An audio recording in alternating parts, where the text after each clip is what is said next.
సరస్సు పేరు కొండకర్లావ. సో దీనికి వాటర్ రిసోర్సెస్ వచ్చేది శారదా నది నుంచి వస్తుంది. అఫీషియల్గా ఎంత ఉన్నా సరే డిక్లేర్ చేసింది మాత్రం అఫీషియల్గా, అన్అఫీషియల్గా ఎంత ఉందో తెలీదు. అఫీషియల్గా మాత్రం 1800 ఎకరాలంటే డిసైడ్ చేశారు.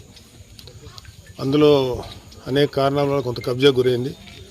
అలాగే ఈ ఊరి ఎమ్మెల్యే గారు కన్నబాబురాజు గారు, ఆయన ఒక 18 ఎకరాలు కబ్జా చేశారు. బహుశా వాళ్ళ గెస్ట్ హౌస్ ఆ పక్క ఉందని చెప్తున్నారు.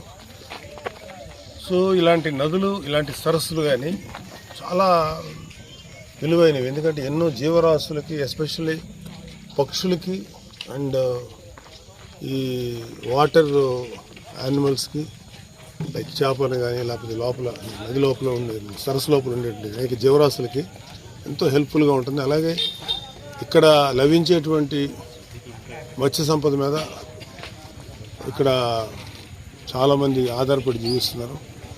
వాళ్ళని కూడా బెదిరిస్తున్నారని చెప్తున్నారు. ఇక్కడున్న ఈ సరస్సు మీద ఆధారపడి జీవిస్తున్నారు వాళ్ళు చెప్తున్నారు.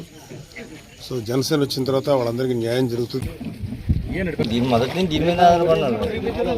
అలాంటిది మాకు ఇలాంటి సమస్యలు ఏం రాబోరికి వాళ్ళ సంస్థలు వచ్చి ఇక్కడ 300 కుటుంబం బలంగా మనం నిలబడితే మీ అందరికీ చేయొచ్చు. ఎందుకంటే ఇవన్నీ కూడా మీ హక్కులు. ఇవి కొండకర్లావ సరస్సుని ఒక టూరిజం ప్లేస్ లాగా మేము అభివృద్ధి చేయాలని మాకు మనస్ఫూర్తిగా ఉంది. ఎందుకంటే నాకు ఎన్విరాన్మెంట్ అంటే చాలా గౌరవం ఉంది. సో మాకు జనసేన టీడీపీ అలయన్స్ ప్రభుత్వం వచ్చిన తర్వాత దీని మీద ప్రత్యేక దృష్టి పెట్టి చుట్టూ చాలా అందమైనటువంటి లొకేషన్కి తీర్చిదిద్ది ఒక టూరిస్ట్ సెంటర్ లాగా దీన్ని డెవలప్ చేయాలని మాకు చాలా కోరిక ఉంది. అండ్ అనేక వలస పక్షులకి ఆధారం చాలా తగ్గుతుంది ఈ మధ్యకాలంలో వలస పక్షులు రావటం అనేది. వలస పక్షులు అంటే మన ఇంటికి వచ్చిన అతిథులు లాంటి వాళ్ళు. వాటిని కూడా విచక్షణారహితంగా ఈ హంటర్స్ హంట్ చేయడం వల్ల అవి కూడా తగ్గిపోతాయి. సో సరైనటువంటి ఎన్విరాన్మెంట్ అనుకుంటే అవి చాలా చక్కగా వస్తాయి. ఇండియా అంతా చాలా ప్లేసెస్లో ఈ వలస పక్షులకు ఉన్నది, ఇలాంటి ఎన్నో ఉన్నాయి. సో అవన్నీ కూడా బాగా వచ్చేలాగా అటువంటి పరిస్థితులు క్రియేట్ చేయాలి ఇక్కడ.